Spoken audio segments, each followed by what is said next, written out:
بسم اللہ الرحمن الرحیم۔ ہم سے ابو سعید خدری رضی اللہ عنہ نے بیان کیا کہ رسول اللہ صلی اللہ علیہ وسلم نے فرمایا، ایک زمانہ آئے گا کہ اہل اسلام کی جماعتیں جہاد کریں گی تو ان سے پوچھا جائے گا کیا تمہارے ساتھ رسول اللہ صلی اللہ علیہ وسلم کے کوئی صحابی بھی ہیں؟ وہ کہیں گے کہ ہاں، تب ان کی فتح ہوگی۔ پھر ایک ایسا زمانہ آئے گا کہ مسلمانوں کی جماعتیں جہاد کریں گی اور اس موقع پر یہ پوچھا جائے گا کہ کیا یہاں رسول اللہ صلی اللہ علیہ وسلم کے صحابی کی صحبت اٹھانے والے تابعی بھی موجود ہیں؟ جواب ہوگا کہ ہاں، اور ان کے ذریعے فتح کی دعا مانگی جائے گی۔ اس کے بعد ایک زمانہ ایسا آئے گا کہ مسلمانوں کی جماعتیں جہاد کریں گی اور اس وقت سوال اٹھے گا کہ کیا جہاں کوئی بزرگ ایسے ہیں جو رسول اللہ صلی اللہ علیہ وسلم کے صحابہ کے شاگردوں میں سے کسی بزرگ کی صحبت میں رہے ہوں؟ جواب ہوگا کہ ہاں، تو ان کے ذریعے فتح کی دعا مانگی جائے گی کہ پھر ان کی فتح ہوگی۔ رسول اللہ صلی اللہ علیہ وسلم نے فرمایا، میری امت کا سب سے بہترین زمانہ میرا زمانہ ہے، پھر ان لوگوں کا جو ان زمانے کے بعد آئیں گے، پھر ان لوگوں کا جو اس زمانے کے بعد آئیں گے۔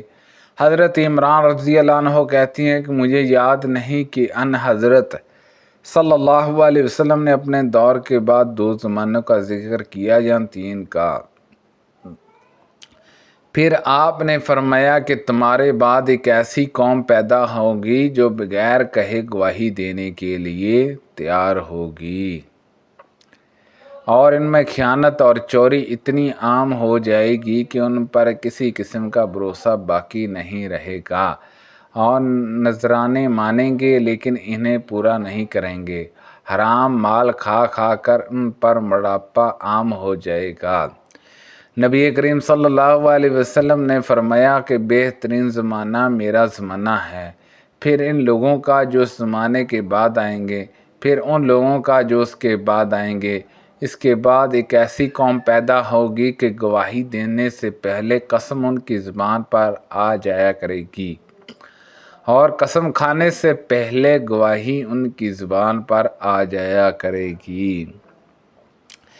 ابراہیم نے بیان کیا کہ جب ہم چھوٹے تھے تو گواہی اور عہد کے لفظ زبان پر لانے کی وجہ سے ہمارے بڑے بزرگ ہم کو مارا کرتے تھے۔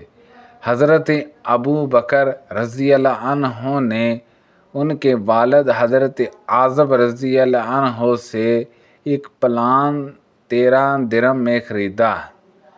پھر ابو بکر رضی اللہ عنہ نے اعظم رضی اللہ عنہ سے کہا کہ براہ اپنے بیٹے سے کہو کہ وہ میرے گھر پر پلان اٹھا کر پہنچا دے۔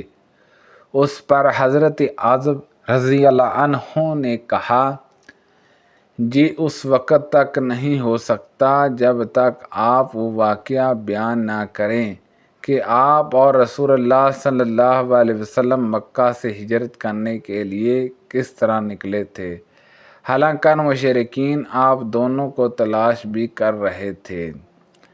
انہوں نے کہا کہ مکہ سے نکلنے کے بعد ہم رات بھر چلتے رہے اور دن میں بھی سفر جاری رکھا، لیکن جب دوپہر ہو گئی تو میں نے چاروں طرف نظر دوڑائی کہ کہیں کوئی سایہ نظر آ جائے اور ہم اس میں کچھ آرام کر سکیں۔ آخر ایک چٹان دکھائی دی اور میں نے اس کے پاس پہنچ کر دیکھا کہ سایہ ہے۔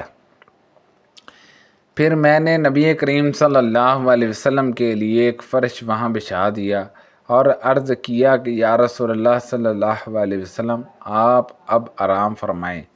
چنانچہ آپ صلی اللہ علیہ وسلم لیٹ گئے۔ پھر میں چاروں طرف دیکھتا ہوا نکلا کہ کہیں لوگ ہماری تلاش میں نہ آئے ہوں۔ پھر مجھ کو بکریوں کا ایک چراوا دکھائی دیا جو اپنی بکریاں ہانکتا ہوا اسی چٹان کی طرف آ رہا تھا، وہ بھی ہماری طرح سائے کی تلاش میں تھا۔ میں نے بڑھ کر اس سے پوچھا کہ لڑکے، تو کس کا غلام ہے؟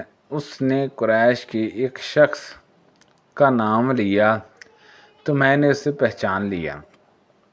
پھر میں نے اس سے پوچھا کہ تمہاری بکریوں میں دودھ ہے؟ اس نے کہا جی ہاں۔ میں نے کہا کیا تم دودھ دو سکتے ہو؟ اس نے کہا کہ ہاں۔ چنانچہ میں نے اس سے کہا اور اس نے اپنے ریوڑ کی ایک بکری باندھ دی۔ پھر میرے کہنے پر اس نے اس کے تھن کے غبار کو جھاڑا۔ اب میں نے کہا کہ اپنا ہاتھ بھی جھاڑ لے۔ اس نے یوں اپنا ایک ہاتھ دوسرے پر مارا اور میرے لیے تھوڑا سا دودھ دویا۔ ان حضرت صلی اللہ علیہ وسلم کے لیے ایک برتن میں نے پہلے سے ساتھ لے لیا تھا اور اس کے منہ کو کپڑے سے بند کر دیا تھا۔ اس میں ٹھنڈا پانی تھا۔ پھر میں نے دودھ پر وہ پانی ٹھنڈا کرنے کے لیے ڈالا، اتنا کہ وہ نیچے تک ٹھنڈا ہو گیا تو اسے آپ کی خدمت میں لے کر حاضر ہوا۔ آپ بھی بیدار ہو چکے تھے۔ میں نے عرض کیا دودھ پی لیجئے۔ آپ نے اتنا پیا کہ مجھے خوشی حاصل ہو گئی، اور پھر میں نے عرض کیا کہ اب کوچ کا وقت ہو گیا ہے یا رسول اللہ صلی اللہ علیہ وسلم۔ آپ نے فرمایا ہاں ٹھیک ہے چلو۔ چنانچہ ہم آگے بڑھے اور مکہ والے ہماری تلاش میں تھے، لیکن سراقہ بن مالک بن جاشم کے سوا ہم کو کسی نے نہیں پایا۔ وہ گھوڑے پر سوار تھا۔ میں نے اسے دیکھتے ہی کہا کہ یا رسول اللہ صلی اللہ علیہ وسلم، ہمارا پیچھا کرنے والا دشمن ہمارے قریب آن پہنچا ہے۔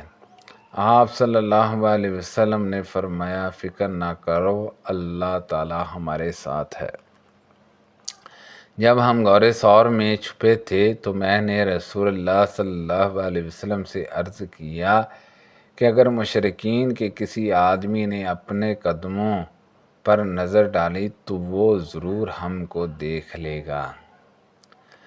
اس پر ان حضرت صلی اللہ علیہ وسلم نے فرمایا اے ابو بکر، ان دونوں کا کوئی کیا بگاڑ سکتا ہے جن کے ساتھ تیسرا اللہ تعالیٰ ہے۔ رسول اللہ صلی اللہ علیہ وسلم نے خطبہ دیا اور فرمایا کہ اللہ تعالیٰ نے اپنے ایک بندے کو دنیا میں اور جو کچھ اللہ کے پاس آخرت میں ہے، ان دونوں میں سے کسی ایک کا اختیار دیا تو اس بندے نے اختیار کر لیا جو اللہ تعالیٰ کے پاس تھا۔ انہوں نے بیان کیا کہ اس پر حضرت ابو بکر صدیق رضی اللہ عنہ رونے لگے۔ ابو سعید کہتے ہیں کہ ہم کو ان کے رونے پر حیرت ہوئی کہ ان حضرت صلی اللہ علیہ وسلم تو کسی بندے کے متعلق خبر دے رہے ہیں جسے اختیار دیا گیا تھا، لیکن بات یہ تھی کہ خود ان حضرت صلی اللہ علیہ وسلم ہی وہ بندے تھے جنہیں اختیار دیا گیا تھا، اور وقتاً حضرت ابو بکر صدیق رضی اللہ عنہ ہم میں سب سے زیادہ جاننے والے تھے۔